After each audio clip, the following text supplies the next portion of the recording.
é o nosso tema hoje? Nosso tema hoje é sobre o sonho da árvore de Daniel. É um texto que você aprendeu durante toda a sua vida, que esse texto representa o reino de Jesus Cristo entronizado em 1914. Vamos entender o que a Bíblia realmente ensina acerca deste assunto. Para uma testemunha de Jeová, é uma verdade inquestionável e absoluta. Mas hoje nós vamos ver, biblicamente, se ela se sustenta. Vou trabalhar com a tradução do Novo Mundo para ficar mais fácil para você acompanhar. Daniel capítulo 4. O sonho da árvore de Nabucodonosor. Vamos ao ensino oficial. Ensino oficial que não mudou. Para mim, a melhor ilustração está no livro Poderá Viver para Sempre, que é esse aqui. Poderá Viver para Sempre no Paraíso na Terra. Tá legal? Mostrando para vocês aí. Você está vendo a árvore do sonho de Daniel, a árvore cortada, e você está vendo aí a nossa explicação, a árvore caindo em 607 e a árvore sendo reerguida em 1914.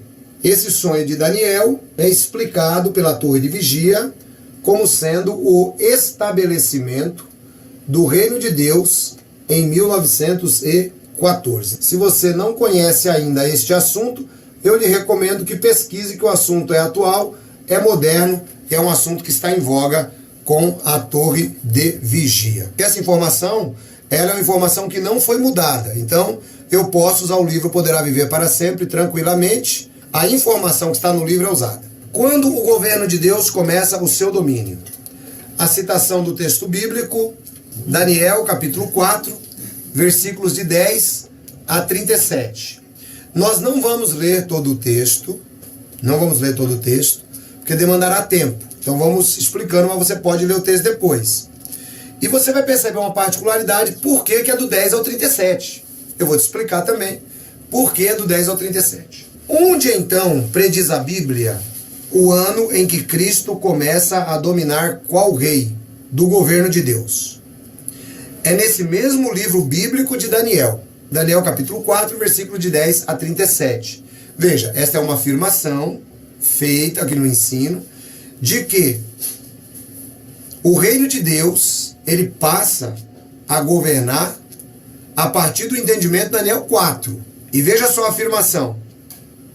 Onde então prediz a Bíblia o ano em que Cristo começa a dominar qual rei do governo de Deus?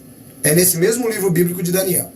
Ali uma árvore gigante, cuja altura chegava ao céu, é usada para representar o rei Nabucodonosor de Babilônia. Ele era o mais alto governante humano da época. Contudo, o rei Nabucodonosor foi forçado a reconhecer que alguém mais elevado dominava. Este é o Altíssimo, o Rei dos Céus, Jeová Deus. Mas veja que a pergunta é: onde diz a Bíblia o ano em que Cristo começa a dominar? E ele fala, é nesse mesmo livro de Daniel. Então a primeira situação aqui é a seguinte: a própria organização já mostrou que esse texto se refere a Nabucodonosor. Então de onde eles tiraram essa ideia que esse texto ele se refere ao reinado de Cristo? De onde surgiu essa ideia? Vamos ver se o próximo parágrafo consegue explicar? Assim, de um modo mais importante, esta árvore cuja altura chega aos céus passa a representar o reinado supremo de Deus, particularmente com relação à nossa terra. Onde está escrito isso? Veja, essa é uma afirmação de alguém que escreveu o livro. Ele diz que assim passa a representar. Mas passa como? Quais são os fatos? Quais são as evidências? Então, quando ele diz assim, olhe, assim, de um modo mais importante, esta árvore cuja altura chega ao céu passa a representar o reinado do Supremo. Mas passa, cadê o texto bíblico? Cadê a referência bíblica? Onde está escrito nos profetas? Onde está escrito nos salmos? Onde está escrito em Cristo? onde está escrito nos apóstolos ou nos registros da igreja primitiva, isto você não vai encontrar em lugar nenhum, porque não está escrito.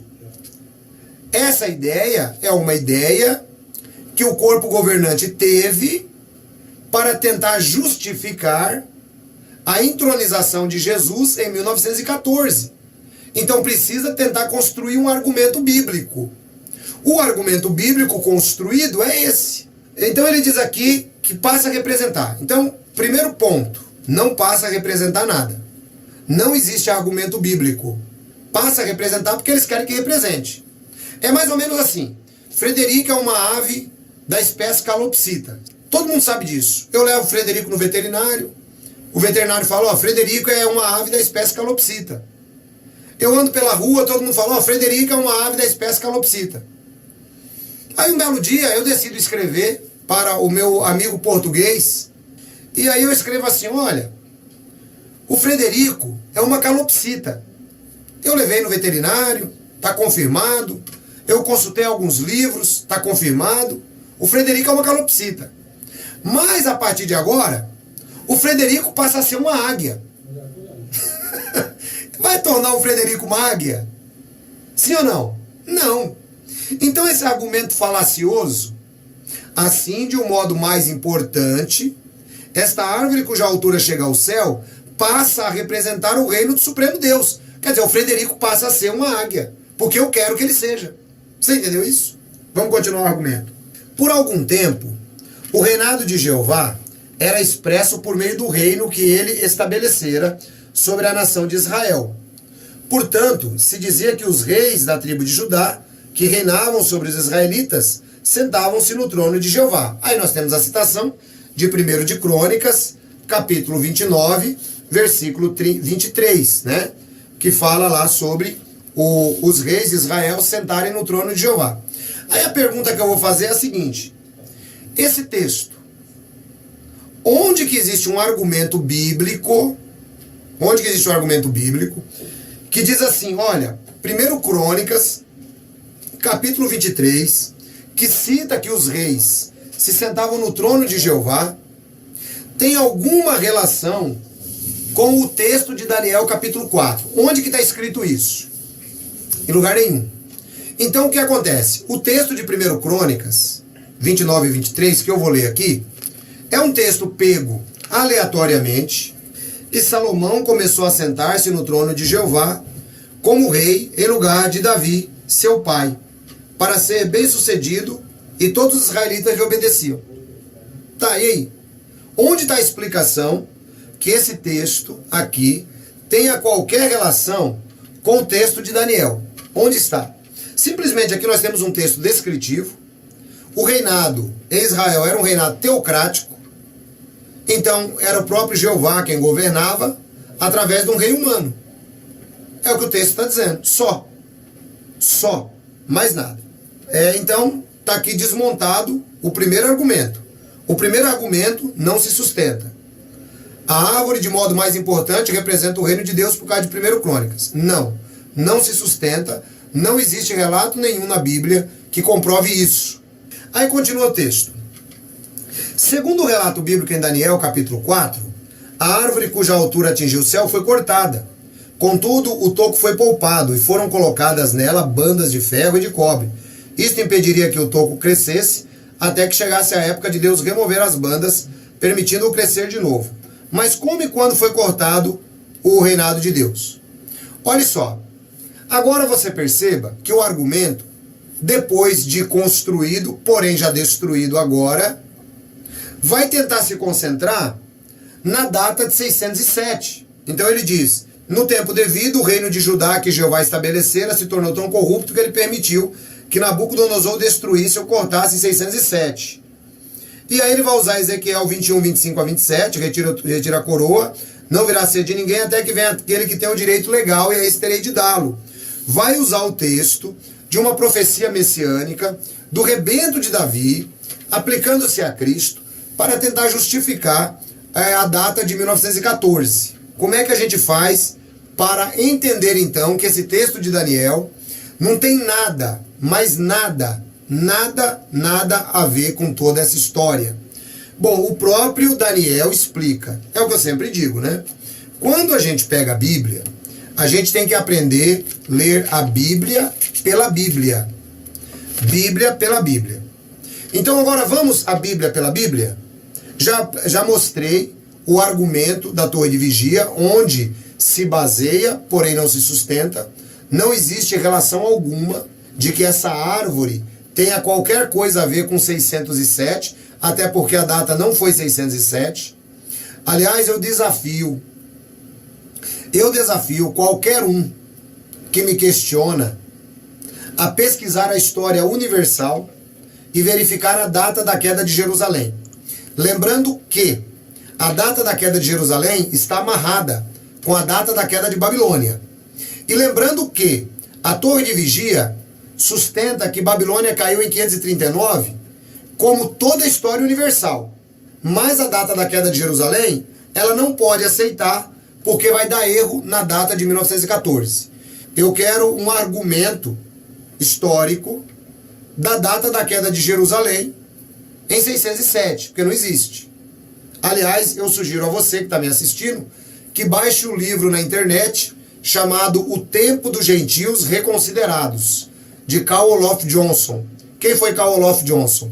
Carl Olof Johnson foi um ancião sueco que descobriu todas as verdades relacionadas à fraude de 1914. A data da entronização de Cristo em 1914 é uma fraude que continua sendo sustentada. Carl Olof Johnson escreveu então esse documento. Raymond Franz documentou isso com muita precisão e ajudou na escrita. O Tempo dos Gentios Reconsiderados. Você vai entender tudo isso. Evidências arqueológicas, evidências científicas. Baixe na internet, já está em domínio público. É só você digitar e você vai achar. Os Tempos dos Gentios Reconsiderados. É um livro muito legal, tá? E você vai encontrar. Vamos para Daniel 4 agora. Bom, o versículo 10, do 10 até o 37. Lá no 37 ele diz assim, ó. Agora eu, Nabucodonosor, louvo, enalteço e glorifico o Rei dos Céus, porque todas as suas obras são verdade e os seus caminhos são justiça, porque ele é capaz de humilhar os que andam em orgulho. E onde que a gente consegue provar, dentro da própria Bíblia, que esse texto não tem nada a ver com a Torre de Vigia e com a sua data de 1914? Bom, ela pediu para ler do 10 ao 37. Levando em conta a regra bíblica da hermenêutica, então é necessário que a gente veja o contexto para entender o sonho. Concorda comigo? Porque do 10 ao 37 conta o sonho. Ela pegou o texto e aplicou ao que ela quis. Ela disse assim, olha, esse texto se aplica ao reino de Judá, não sei mais o que, tal. E aí a data 607 é 1914, conforme todo o argumento construído que você já conhece. Então agora é necessário pesquisar a Bíblia para entender. Concorda comigo? Vamos ler o contexto para ver o que é que nos diz? Daniel capítulo 4, versículos de 1 a 10. Aí vai nos ajudar. Olha como é simples. E não estamos descobrindo a roda, hein? Não estamos descobrindo a roda. Apenas Bíblia pela Bíblia. Nabucodonosor, o rei, a todos os povos, grupos nacionais e línguas que habitam em toda a terra. Aumente a vossa paz. Pareceu-me bem declarar os sinais e maravilhas que o Deus Altíssimo realizou para comigo. Opa, olha a fraude começando a cair por terra. Nabucodonosor admite que o texto do capítulo 4 é uma história de Deus com ele. Vamos de novo. Pareceu-me bem declarar os sinais e as maravilhas que o Deus Altíssimo realizou para comigo. Quão poderosos, quão grandiosos são os seus sinais, e quão poderosas são as suas maravilhas. Seu reino é um reino por tempo indefinido, e seu domínio é para geração após geração. Primeiro ponto. Eu quero falar para todos os povos o que Deus realizou comigo. Eu, Nabucodonosor. Segundo ponto. Seu reino é um reino por tempo indefinido. Não tinha reino caído. Não tinha reino caído. Não tinha reino que ia cair. Porque o reino de Deus é por tempo indefinido. É a Bíblia, pela Bíblia, gente. É só ler a Bíblia. Quão grandiosos são seus sinais e quão poderosas são suas maravilhas. Seu reino. Agora Nabucodonosor fala aqui de reino de Deus. Seu reino. O reino de Deus é um reino por tempo indefinido. E seu domínio é para sempre. Geração após geração. Então Nabucodonosor mesmo já descarta o argumento da torre de vigia de que o reino de Deus iria cair e de que o reino de Deus iria ficar 7 tempos ou 7 anos desativado. O próprio Nabucodonosor já explica. Olha aqui, ó. Seu reino é um reino por tempo indefinido. Então não tem reino de Deus que caiu. O reino de Deus nunca caiu. Primeiro ponto. Nunca caiu em tempo nenhum. Eu, Nabucodonosor, quero falar com todos os povos. Algumas coisas que aconteceu comigo. Experiência pessoal minha. Deus tratou comigo. Comigo, Nabucodonosor. E eu quero engrandecer ele. Porque o reino dele é um reino que nunca cai. Diferente do meu, que caiu. E eu vou explicar para vocês como é que o meu reino caiu. Eu vou explicar para vocês como é que eu comi grama 7 tempos. Eu vou explicar para vocês tudinho. Mas o reino dele é perene. É por tempo indefinido. Então, essa balela de que o reino de Deus caiu em 607 já se desconstrói aqui. Nabucodonosor, o rei a todos os povos, grupos nacionais e línguas que habitam em toda a terra, aumente a vossa paz. Pareceu-me bem declarar os sinais e maravilhas que Deus realizou comigo. Quão maravilhosos são seus sinais e quão poderosos são seus maravilhas. Seu reino é um reino de tempo indefinido e o seu domínio é de geração após geração. Nunca cai. Não precisa de banda de cobre nela. 4. Eu, Nabucodonosor, vim a estar tranquilo na minha casa e a prosperar no meu palácio. Houve um sonho que tive e ele começou a me aterrorizar. E haviam imagens mentais sobre a minha cama e visões da minha cabeça que começaram a amedrontar-me. E dei ordem para que fizesse entrar perante mim todos os sábios da Babilônia, a fim de que interpretassem o sonho.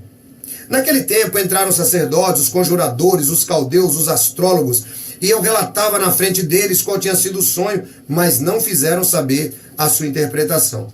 Por fim, entrou perante mim Daniel, cujo nome é Beltesazar, segundo o nome do meu Deus, em quem há espírito dos deuses santos. E eu relatei perante ele o que tinha acontecido. Ó Beltesazar, chefe dos sacerdotes, visto que eu mesmo bem sei que há em ti o espírito dos deuses santos, e que não há absolutamente nenhum segredo que perturbe dizer visões, meu sonho e a sua interpretação. Tá? Aí o Nabucodonosor vai contar o sonho. Aí que ele entra no 10. Então a primeira parte, Bíblia pela Bíblia, a Bíblia se explicando sem necessidade de malabarismos. É que Nabucodonosor admite que o sonho é um sonho de tratamento de Deus para com ele. Primeiro ponto. Segundo ponto, Nabucodonosor reconhece o reino de Deus de geração em geração e de tempo indefinido a tempo indefinido. O reino de Deus nunca caiu. O reino de Deus nunca caiu. Nunca caiu o reino de Deus. Certo? Então tá aí o ponto importante para você entender. Aí o Nabucodonosor conta o sonho. Agora vamos ver o que é que o próprio Daniel diz sobre o sonho. Porque você concorda comigo? Se a Bíblia é a palavra de Deus, e eu creio que é, se a Bíblia é inerrante, e eu creio que é, Daniel deveria explicar assim: olha, Nabucodonosor, esse sonho, em primeira mão é para você, mas de um modo mais importante, vai representar um assunto lá na frente. Vamos ver se foi isso que Daniel disse? Daniel, capítulo 4, versículo 19, parte B, e o 20 para frente. Beltesazar respondeu e disse: ó meu senhor, aplique-se o sonho aos que te odeiam, e a sua interpretação aos teus adversários. A árvore que viste, que se tornou grande e ficou forte, cuja altura chegou aos céus, e que era visível toda a terra, e cuja folhagem, tal, és tu, rei. Então, quem era a árvore? És tu, rei. Versículo 22. E sendo que o rei viu um vigilante descendo dos céus, também derrubai a árvore e arruinai-a, deixai-lhe o toco na terra, significa que o teu reino será tirado e você vai comer grama 7 tempos. Pronto, Daniel interpretou.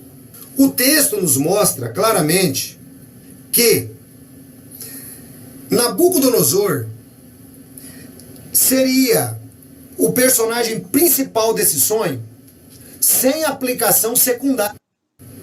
Ele diz: isso é uma experiência que Deus fez para comigo, porque o meu reino está caindo, mas o reino dele é de geração após geração. E aí o texto continua assim, ó. Ao fim de 12 meses lunares, aconteceu que eu estava passeando sobre o meu palácio real, e ele estava se gabando e tal. E enquanto essas palavras ainda estavam na boca do rei, houve uma voz baixando, dizendo: a ti se diz, Nabucodonosor, o rei, o próprio reino se afastou de ti. E a ti mesmo expulsarão de entre a humanidade, e a tua morada será com os animais do campo, e a ti darão vegetação para comer como a touros, e 7 tempos é que passarão sobre ti, até saberes que o Altíssimo é governante no reino da humanidade, e que ele o dá a quem quiser. Naquele instante cumpriu-se, né, o sonho na história de Nabucodonosor. Aí no 34, o próprio Nabucodonosor diz assim, ó: e ao fim dos dias, eu, Nabucodonosor, levantei os olhos ao céu, o meu próprio entendimento começou a retornar a mim, e eu bendisse o próprio Altíssimo, e louvei e glorifiquei aquele que vive por tempo indefinido. Porque seu domínio, de novo, é por tempo indefinido, e o seu reino é para geração após geração. E todos os habitantes da terra são considerados como simplesmente nada, e ele age segundo a sua própria vontade entre o exército dos céus e os habitantes da terra. E não há quem lhe possa deter a mão, ou quem possa lhe dizer: o que está fazendo? E ao mesmo tempo começou a retornar a mim o meu próprio entendimento para a dignidade do meu reino, e começaram a retornar a mim a minha majestade e o meu esplendor. Até mesmo meus altos funcionários reais e os meus grandes começaram a procurar-me ansiosamente, e fui estabelecido ao meu próprio reino, e acrescentou-se extraordinária grandeza. Nabucodonosor confronta o reino dele, ele fala: essa experiência é minha.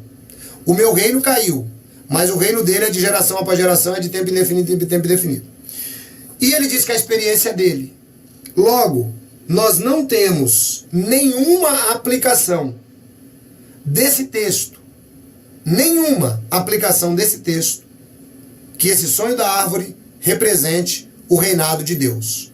Vamos continuar vendo a arbitrariedade agora que a Sociedade Torre de Vigia coloca no texto. Presta atenção. De modo que o reinado de Deus, conforme representado pela árvore, você já aprendeu que não é representado pela árvore. Tem nada a ver. A árvore é Nabucodonosor. Reino de Deus é de tempo indefinido a tempo indefinido. Não mais existia um governo para representar o reinado de Deus na terra. Assim, em 607, começou um período de tempo, o qual mais tarde Jesus se referiu ao tempo designado das nações. Aqui está outro erro de interpretação gravíssimo, para não dizer uma falta de conhecimento técnico, né, de quem interpretou o texto. É citado Lucas, capítulo 21, e aí nós temos as palavras de Jesus. Vamos lá? Lucas, capítulo 21, versículo 24. E cairão pelo fio da espada todas as nações, e Jerusalém será pisada pelas nações até se cumprirem os tempos designados das nações. Aí a Torre de Vigia diz assim: assim, em 607, começou o período qual mais tarde Jesus Cristo se referiu como os tempos designados das nações aos tempos dos gentios. Gravíssimo erro de interpretação. Vamos ver o que foi que Jesus Cristo disse mesmo? Contexto. Lembre-se disso que eu estou te ensinando. Sempre você tem que ler o contexto. Sempre você tem que ler o contexto. Veja nas palavras de Jesus: Jerusalém será pisada. O que significa que até os dias de Jesus ela ainda não estava sendo pisada. É só ser honesto, pessoal. É só ser honesto e ler a Bíblia pela Bíblia, né? É só isso. Vamos lá? Lucas 21. Eu vou pegar desde o versículo 20 para chegar no 24. Presta atenção. Outro sim, quando vir de Jerusalém cercada. Outro sim, quando virdes Jerusalém cercada. Outro sim, quando virdes Jerusalém cercada. Jerusalém foi cercada em 66. Jerusalém foi cercada até 70. Ela cai em 70. De modo que o tempos dos gentios que Jesus se refere começa em 70. Vamos para o texto para você ver? É Bíblia pela Bíblia, não tem dificuldade. Então a interpretação aqui é aleatória. É uma interpretação errônea. Perceba, assim em 607 começou o período o qual mais tarde Jesus Cristo se referiu. Vamos ver se Jesus se referiu mesmo? Vamos para o texto. Lucas 21, 20 em diante. Outro sim, quando vir de Jerusalém cercada por exércitos acampados, então sabeis que tem se aproximado a desolação. Então comecem a fugir para os montes os que estiverem na Judéia, e retirem-se os que estiverem no meio dela, e não entrem nela os que estiverem nos seus campos, porque estes são dias, presta atenção, estes são dias para executar a justiça, para que se cumpram todas as coisas escritas. Ai das mulheres grávidas e das que amamentarem naqueles dias, que haverá grande necessidade na terra e furor sobre este povo. E cairão pelo fio da espada. E cairão, não é que caíram. Tem que ler o texto direito, corpo governante. E cairão, é futuro. Não é passado, caíram, é cairão. Caíram é com M no final. Cairão é com A e tio, A-O e tio. Então é futuro, um é futuro, outro é passado. O camarada que interpretou Lucas 21, 24 para o corpo governante não sabe língua portuguesa, não sabe tempos. Pretérito, passado, futuro, tal, não sabe. É a conclusão que eu chego. Porque olha só, ele diz assim, o texto dele diz, de modo, assim em 607 começou o período ao qual Jesus mais tarde se referiu como o tempo designado das nações, ou tempo dos gentios. Jesus diz assim, ó, e cairão pelo fio da espada, e serão levados cativos para todas as nações, e Jerusalém será pisada pelas nações. Jerusalém será pisada pelas nações, até se cumprirem os tempos designados das nações. Está claro por Jesus, palavra de Jesus. Se você não quiser aceitar, fica com a do corpo governante. Mas a de Jesus é que os tempos dos gentios começaram em 70. Não tem nada a ver com 607. Só que se você pegar a conta e fazer para 70, nunca vai dar 1914. O texto aqui diz que Jesus falou isso. Não, Jesus não falou isso. Jesus disse, Jerusalém será pisada. Se será pisada é porque não estava sendo pisada ainda. É conjugação dos tempos. Será pisada, porque não estava sendo pisada. Concorda comigo? É Jesus quem disse. Nós vamos ficar com o que Jesus disse ou com o que o corpo governante disse? Você escolhe, não tem problema. Próximo parágrafo. O que havia de acontecer no fim desses tempos designados das nações? Jeová havia de dar o poder àquele que tem o direito legal. Este é Jesus Cristo. Assim, se descobrimos, quando termina os tempos designados das nações, entendemos quando Cristo começou a governar qual rei. O Nabucodonosor falou que o reino de Deus nunca caiu, é de geração em geração, tempo indefinido, indefinido. Então, Jeová nunca deixou de reinar e Jesus nunca deixou de reinar. Tá legal, pessoal?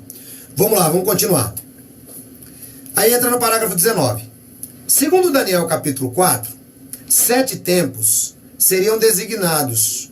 Daniel mostra que haveriam 7 tempos durante os quais o reinado de Deus, conforme representado pela árvore, não estaria em operação na terra. Não, Daniel não diz isso.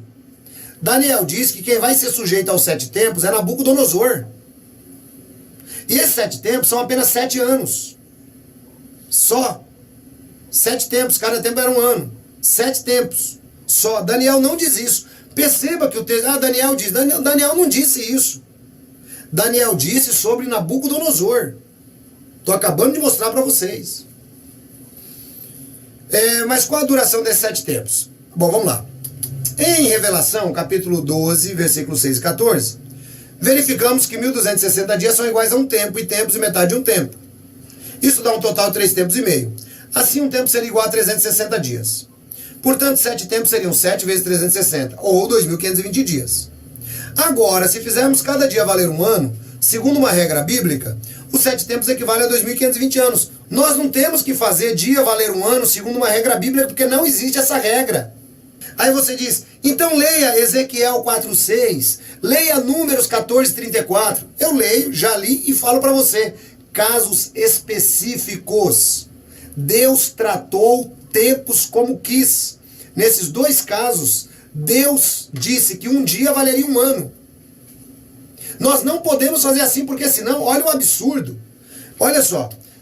Agora, se fizermos cada dia valer um ano, segundo uma regra bíblica, os 7 tempos equivale a 2.520 anos. Não existe esse negócio, gente, de cada dia valer um ano. Essas são situações específicas. No caso de Ezequiel, estava se tratando da destruição de Judá.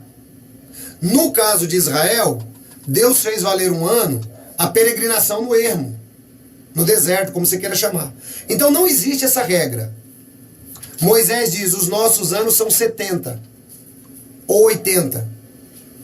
O mesmo Moisés diz, né, que um dia, e corroborado por Pedro, que um dia para o Senhor ou para Jeová é como 1000 anos. Então, o que está mostrando aqui? Deus determina o tempo. Perceba que é feito um malabarismo bíblico.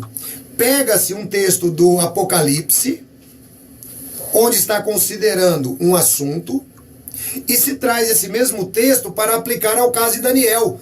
Não tem nada a ver uma coisa com a outra. Então dá 2.520 dias. Então se nós fizermos cada dia valer um ano, nós teremos 2.520 anos. 607 conta 2.520 anos, 1914. Você entendeu porque 607 não pode cair nunca? Porque 607 caindo, 1914 cai. Essa é a amarraçãozinha, o joguinho.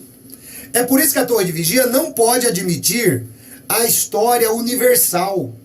Jerusalém caiu em 586, 587.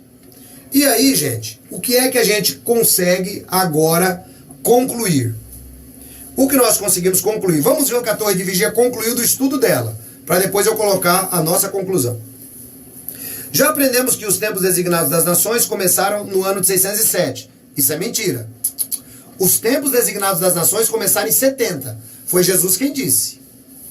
E Jerusalém será pisada. Quando vir de Jerusalém cercada. Jesus quem disse. Jerusalém será pisada. Jesus disse isso. Torre de Vigia diz assim. Já aprendemos que os tempos designados das nações começaram no ano de 607. Bom, aprendemos isso aonde? Aprendemos na cabeça dele. Porque na Bíblia não foi, na história secular não foi. Assim, por contarmos 2.520 anos, a partir daquela data, chegamos a 1914, era comum. Este ano é o tempo em que os tempos designados findaram. Você sabe que hoje na Bíblia Nova, né, lá no final, a própria organização Torre de Vigia já não crê mais que 1914 seja esta data, né? Lá está escrito 1914 ou um pouco depois, a entronização de Jesus. Logo, pense onde você está amarrando o seu burro. Fica aqui então desconstruído o argumento fraudulento.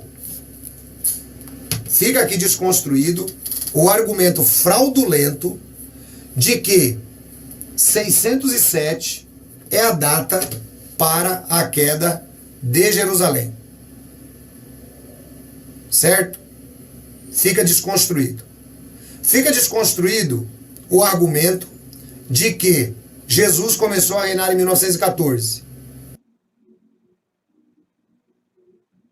Olá, eu quero dar um recadinho para você. Quero falar com você do livro Testemunhas de Jeová, Proclamadores de um Falso Evangelho.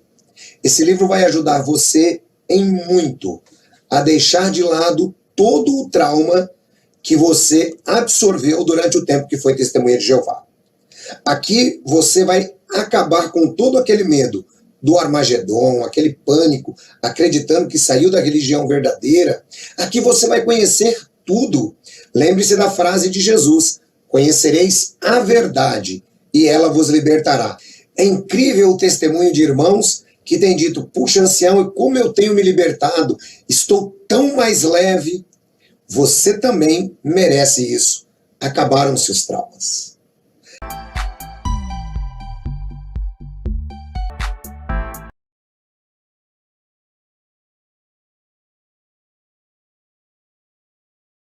Testemunhas de Jeová, proclamadores de um falso evangelho. Nesse livro você ainda vai conhecer o que é o verdadeiro evangelho. Vai entender por que Rutherford desvirtuou o evangelho, quais são os interesses do corpo governante odierno. Tudo isso nesse livro. Você não pode perder.